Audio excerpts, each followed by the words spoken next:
Well, it's time to make a video. It is, according to my clock, it is 9:02 at night.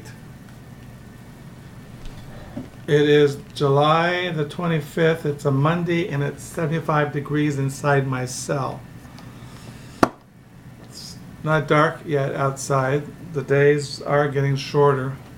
Before you know it, as I look out the window, it's going to be blizzards and snow. So yeah, I'm sitting here in our dining room. We got light again. Writing in my diary.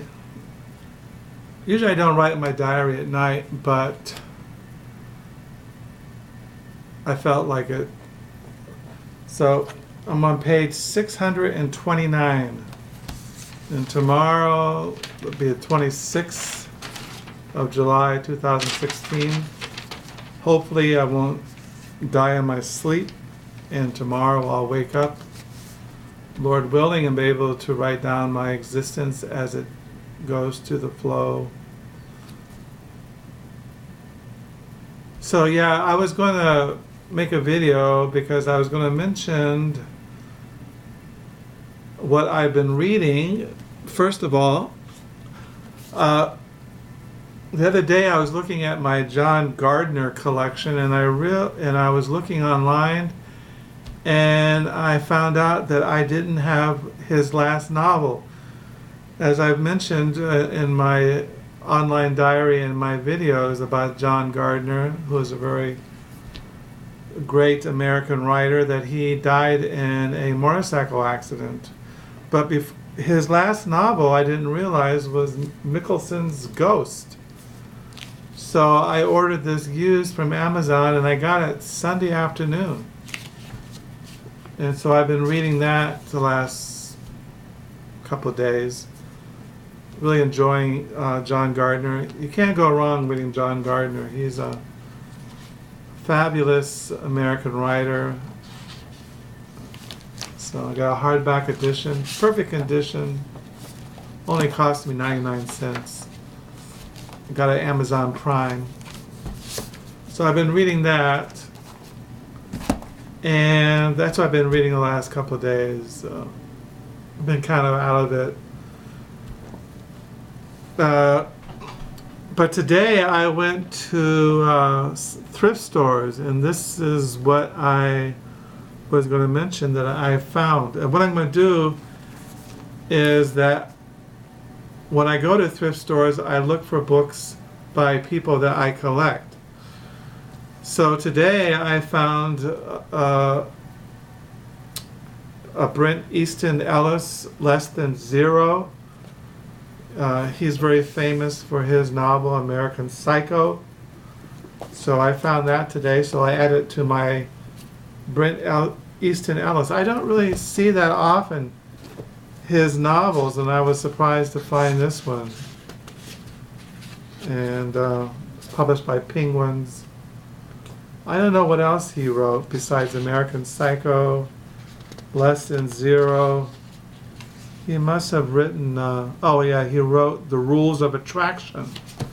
So I add that to my Bret Easton Ellis collection. And then I found a novel by Graham Swift. Graham Swift is a very esteemed British writer. He won the Booker Prize for his novel The Last Orders. And I found another novel of his, and I have in my collection Graham Swift's Last Orders novel. I have Waterland by Graham Swift, Learning to Swim and Other Stories by Graham Swift, and I have Wish You Were Here, a novel by Graham Swift. So now I have another one in my Graham Swift collection.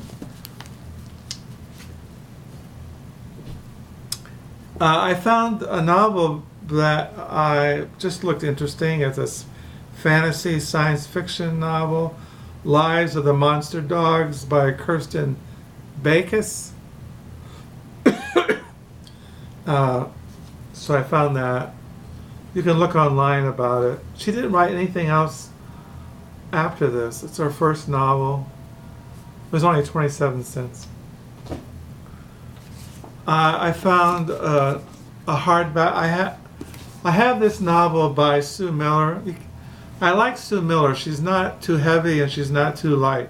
She's a good storyteller. She has good stories, good character development, good plot. She's interesting. This is her novel, The World Below. And I had it in paperback, but I found a hardback edition for 50 cents. So yeah, I was kind of pleased with that. I collect Sue Miller. I have a whole stack of her stuff. And I found, I found a novel by Thomas McQueen, 92 in the Shade. I have these other novels by him. Nobody's Angel by Thomas McQueen. The Bushwhacked Piano by Thomas McQueen. And The Cadence of Grass by Thomas McQueen. I'm looking for his other ones. He has Nothing But Blue Skies, Keep the Change, Panama, The Sporting Club. Those I don't have. But something to look for when I go to thrift stores and used book sales to find more for my Thomas McQueen collection. He's an American writer. He lives in Montana. He writes, his novels take place in the West. This one I bought today takes place in Key West. It says here in the back about Thomas McQueen, 92 in the Shade. Tiring of the company of junkies and burnouts, Thomas Skelton goes home to Key West to take up a more wholesome life. But things fester in America's utter South, and Skelton's plans to become a skiff guide in the shining blue subtropical waters place him on a collision course with Nickel Dance, who has risen to the crest of the profession by dint of infallible instincts and reputation for homicide. Out of their deadly rivalry, Thomas McQueen has constructed a novel with the impetus of a thriller and the heartbreaking humor that is his distinct contribution to American prose. I was looking at this afternoon, and I was really kind of excited about the prose in this novel, 92 in the Shade. It's really, really good. And I found I found a novel by Thomas Watson. No, excuse me. Thomas Watson's an old English Puritan. This is Larry Watson, who is an American writer, and I've been collecting him. I found his novel, The Orchard, and I have already in my Larry Watson collection, Laura, a novel by him, and by Larry Watson, Sundown Yellow Moon. He's most famous, Larry Watson, for his novel Montana, 1948, which I don't have. So something to look for at used bookstores, used book sales, and thrift stores. Now, I didn't bring up my Umberto Eco collection, but I found this today at Salvation Army, Turning Back the Clock, Hot Wars in Media Populism. This is essays that have been translated out of Italian by Alistair McQueen. Turning Back the Clock, Hot Wars and Media Populism. These are essays by Alberto Inco. I collect him, and I didn't bring him up from the lower level. I found the Thomas Merton book, Merton by Those Who Knew Him Best, edited by Paul Welks. I have a big Thomas Merton collection, and like it has here how James Laughlin knew Thomas Merton. He was the publisher of the New Directions. I just bought a biography on James Laughlin. And what else I found? Well, I found Carol Shields' little biography on Jane Austen. And the most exciting thing I found was a postmodern classic by Joseph McElroy. This is Lookout Cartridge. This is a very famous postmodernist novel. It's I've never seen it in used bookstores, thrift stores. I've seen it on sale on Amazon, but so I was really excited to find this. It's only got it for $1. Amazon sells this thing hardback, used for $18. He's kind of famous for his novel Men and Women, which is like over 1,000 pages, and it's out of print, and it goes for $145 used. So I was really excited to find this. I also found Teacher's New Testament with Notes and Helps by Baker Bookhouse. And I volunteered at the bookstore at the library Saturday, and this was my free book, Mark Twain Illustrated Biography. It has all these photos in it of Mark Twain and his life, and so I got that as my free book. Recently I mentioned I got this biography, Mark Twain, Man in White, The Grand Adventures of His Final Years by Michael Sheldon, and that I've been reading The Bohemians, Mark Twain, and San Francisco Writers Who Invented American Literature by Ben Turnoff.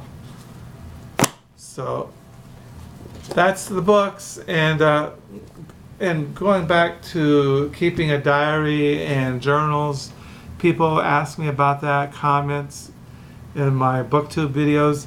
I recommend this book if you want a primer. It's kind of crazy. It's called Beat Spirit, The Way of the Beat Writers as a Living Experience by Mel Ash. It's kind of a thing that might get you into keeping a journal. So you can look at that. So that's the books. That's what I'm reading. That's what I've got at thrift stores. Tomorrow's a Tuesday. I might go to other thrift stores tomorrow. I don't know. Sometimes I get really kind of anxious and I can't leave the house. I get kind of freaked out. But today I had to leave the house to get a prescription. So while I was out, I put on the death metal and I just kind of roamed around the wasteland and picked up some used books for a couple of dollars and came home, and I was home by I think noon. So yeah, that's what my life is. My life has always been books. My wife says all you do is talk about books. But I'm a bookworm. So I'm hoping you'll have a good week, and until next time, bye.